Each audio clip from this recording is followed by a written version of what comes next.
warahmatullahi wabarakatuh. Bismillahirrahmanirrahim. Innalhamdulillah nahmaduhu wa nasta'inuhu wa nastaghfiruh wa na'udzu billahi min syururi anfusina wa min sayyi'ati a'malina. May yahdihillahu fala mudilla lahu wa may yudlil fala hadiya lahu. Asyhadu an la ilaha illallah wa asyhadu anna Muhammadan abduhu wa rasuluhu la nabiyya ba'dahu. Rabbi shrah li sadri wa yassir li amri wahlul 'uqdatam min lisani yafqahu qawli.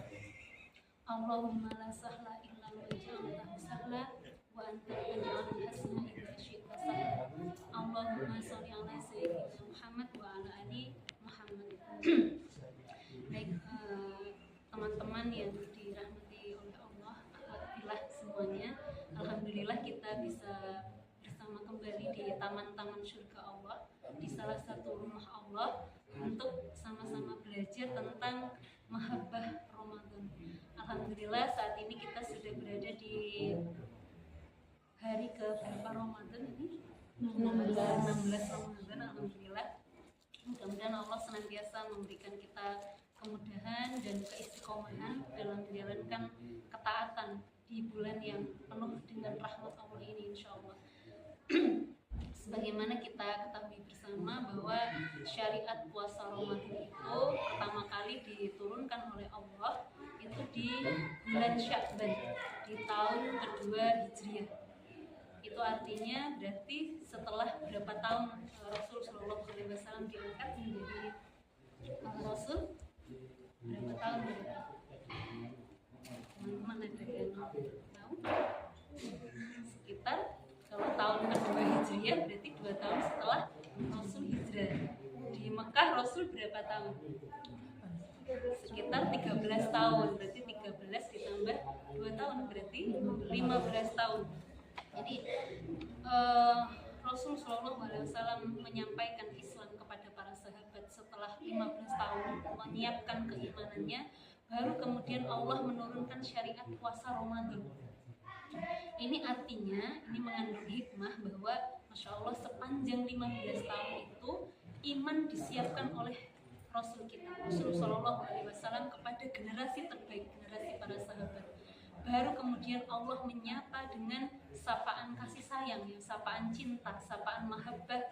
Ya ayyuhalladzina amanu, wahai orang-orang yang beriman. Masya Allah, ini bagi para sahabat ini sapaan yang sungguh menggetarkan jiwa, karena 15 tahun mereka berjuang setelah mendapatkan hidayah Allah, diajak oleh Rasulullah SAW kepada Islam dengan segala perjuangan mereka, mengorbankan harta, mengorbankan keluarganya, mengorbankan nyawa, bahkan kemudian diajak untuk hijrah ke Madinah, sampai kemudian di tahun yang kedua di Madinah itu Allah memanggil mereka.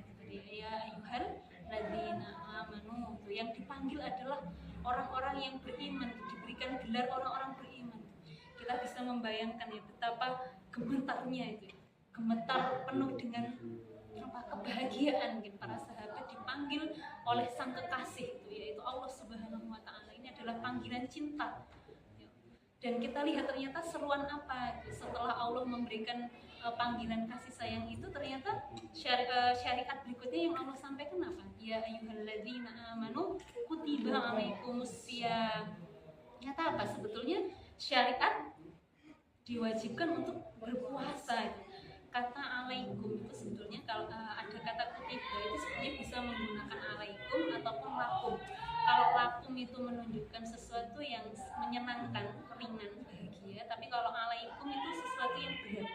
Jadi sebetulnya syariat yang hendak disampaikan kepada para sahabat generasi terbaik saat itu sebetulnya syariat yang berat. Makanya kenapa Allah menggunakan sapaan penuh dengan kasih sayang. Ini adalah salah satu hikmah. Allah itu selalu menggunakan gaya bertutur yang meringankan, memudahkan, agar orang-orang yang beriman, para sahabat saat itu tuh nggak merasa langsung dek gitu, nggak merasa berat gitu, karena memang syariat yang hendak disampaikan itu syariat yang berat sekali. Nah, ini tanda cintanya Allah itu, tanda mahabbahnya Allah kepada orang-orang beriman. Jadi disapa ya ayyuhalladzina amanu, kayak kita mungkin ya disapa oleh kekasih hati ya, suami tercinta. Di awal mungkin sayang kesini gitu, ternyata disuruh ngapain, disuruh mijitin gitu. Tapi akhirnya kan nggak terasa berat ya, memijit menjadi ringan gitu, menjadi senang karena di awal sudah disapa dengan sapaan penuh dengan cinta sayang gitu, cintaku gitu ya, cantikku kesini dong gitu. Ternyata nyampe situ boleh minta tolong pijitin Abi gitu. Tapi akhirnya apa, kita seneng karena di awal udah dipanggil dengan panggilan sayang, cinta, tiap lagi dipuji, tadi dia cantik gitu. Jadi panggilan ya ayyuhalladzina amanu, wahai orang-orang yang beriman, itu panggilan kasih sayang, panggilan cinta, dan bahkan itu ya pujian, diberikan apresiasi ya para sahabat, para generasi terbaik setelah perjuangan mereka mengorbankan semuanya untuk dakwah Islam itu. Masya Allah, itu Allah memberikan sapaan kasih sayang itu, sapaan mahabbah itu.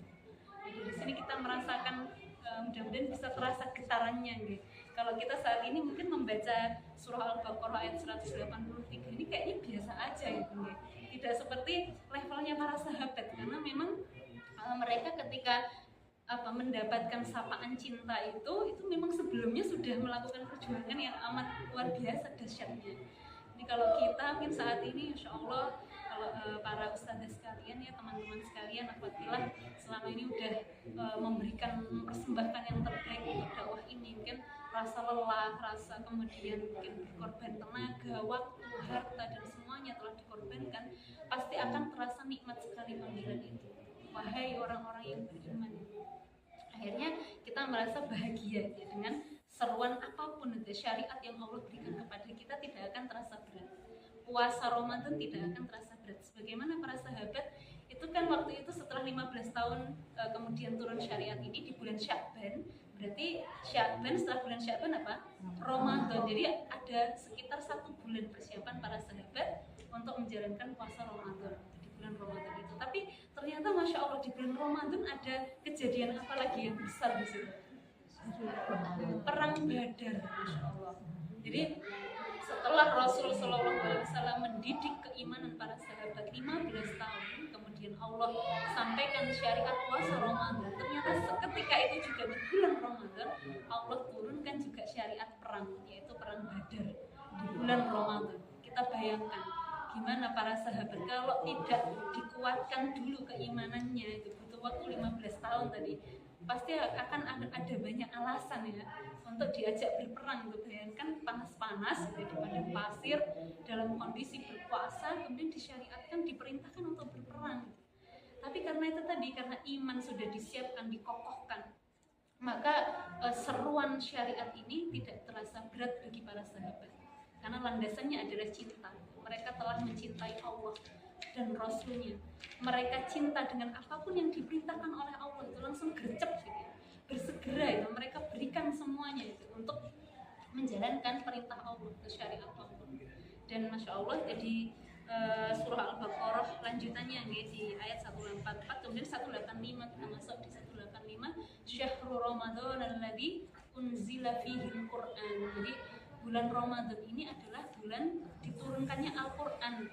Harapannya kita semuanya, teman-teman semuanya, ketika masuk bulan Ramadan itu agar hadir getaran cinta kita juga kepada ayat-ayat Allah di bulan Ramadan.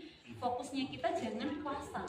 Jadi kalau mendengar kata Ramadan, yang pertama kali terlintas jangan puasa, karena kalau puasa paling langsung terbayang lapar gitu, haus gitu, jadinya berat itu kesannya. Tapi kalau langsung kita fokusnya, bahkan Al-Quran menuturkannya juga seperti itu, Syahrul Ramadan alladzi unzila fihil Qur'an, diturunkan Quran, maka kita fokusnya langsung Quran. Masya Allah, itu pasti kita bahagia. Dan ini juga tanda cintanya Allah kepada kita. Masya Allah, ya ini bulan Ramadan Allah menurunkan Al-Quran itu sebagai petunjuk kita. Coba bayangkan kalau kita diciptakan Allah terus nggak ada pedomannya, nggak ada petunjuknya, pasti kita bingung gitu, tersesat ya. Maka Masya Allah, lagi-lagi Ramadan ini adalah tanda cinta dari Allah untuk hambanya, ya, dimana Allah kemudian menurunkan syariat yang mungkin awalnya terasa beban, tetapi kadang-kala tanda cinta itu memang harus sesuatu yang beban atau larangan. Contoh, kita cinta pada anak-anak kita pegang pisau buat mainan, masih kecil itu, karena nggak tahu kira-kira kita akan melarangnya atau membiarkan saja? Melarang itu, larangan itu kan berat, itu beban, gak boleh nak gitu. Ya, karena kita cinta kepada anak-anak kita, maka tanda cinta itu tidak selalu dengan memberikan sesuatu yang ringan-ringan atau yang membahagiakan saja, enggak. Bisa jadi justru dengan syariat yang kelihatannya beban tadi, ternyata itu wujud cinta Allah kepada kita. Ya, karena Masya Allah setelah dikaji ya, itu pun belakangan ini oleh para ilmuwan, ternyata manfaat puasa itu kan Masya Allah ya, banyak sekali untuk kesehatan dan sebagainya. Tapi lagi-lagi itu tadi semuanya wujud mahabbah Allah Subhanahu wa Ta'ala kepada kita semua. Mungkin itu teman-teman, mudah-mudahan kita semakin bertambah rasa cinta kita kepada Allah, semakin semangat menjalankan ketaatan di bulan Ramadan. Kita akhiri majelis ini dengan membaca istighfar, alhamdulillah, dan juga kafaratul